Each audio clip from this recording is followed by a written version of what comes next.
গুৰুত্বপূৰ্ণ খবৰ ৰাজপথত কান্দি উঠিছে বহু লোক নিজৰ সপোনৰ ঘৰখন ভাঙি পেলাইছে জেচিপিয়ে দিকবিদিক হেৰুৱাই ৰাজপথত অৱস্থান লোকসকলৰ তেজপুৰ বৰঘাট আৰক্ষী চকীৰ অন্তৰ্গত বৰঘাটৰ এখন গাঁৱত এই ঘটনা পুনৰবাৰ জনাইছো ৰাজপথত কান্দি উঠিছে বহু লোক নিজৰ সপোনৰ ঘৰখন ভাঙি পেলাইছে জেচিপিয়ে দিকবিদিক হেৰুৱাই ৰাজপথত অৱস্থান লোকসকলৰ তেজপুৰ বৰঘাট আৰক্ষী চকীৰ অন্তৰ্গত বৰঘাটৰ এখন গাঁৱত এই ঘটনা কাটা মাটি বিক্ৰি কৰিছিলে আলি আকবৰৰ ওচৰত ঘৰত টকা দিছে কোটত লিখিত নিছে নিয়ে পিছত 2 কাটা আৰু আধা লুচা আড়াই কাটা মাটি লিখিছে কোটত কৈছে ঘৰত টকা দিব ইয়াত আলি আকবৰক কৈছে ঘৰত টকা দিব পিছত ঘৰত আহিছো ঘৰত আহিলে 70,000 টাকা দিছে 2 লাখ টাকা দিয়া নাই 2 লাখ টাকা 15 দিন টাইম লৈছে আলি আকবৰে 15 দিন টাইম লৈ পিছত 15 দিন পৰে মই গৈছো মোৰ শ্বশুৰ বুঢ়া আছিলে বেমাৰী আছিলে পিছত মেন্টাল আছিলে পিছত মই গৈছো যখন 2 লাখ টাকা দিয়া কিয় 2 লাখ টাকা তোর ঘর বেটি মাটি এৰি দিয়া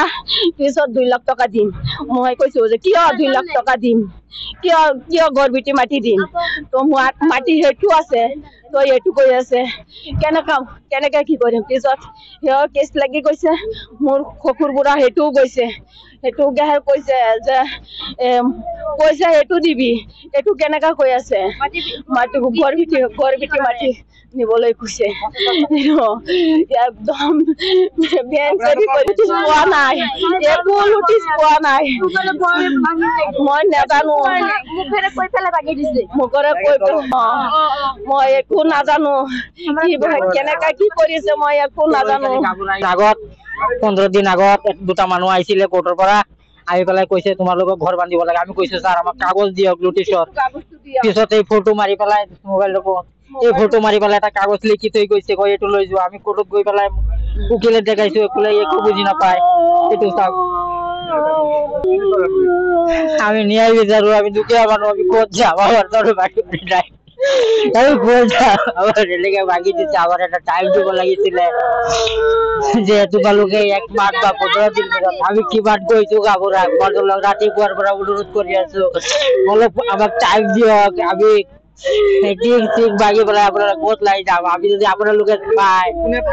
ভাঙাইছে আলিয়া করে ভাঙাইছে পিছল লাগে মোক একটু পিছল লাগে একটু পিছল লাগে মোক আমি কিমান পয়সা দৌড়াদৌড়ি করে পয়সা আমাকে দিলাম দিলে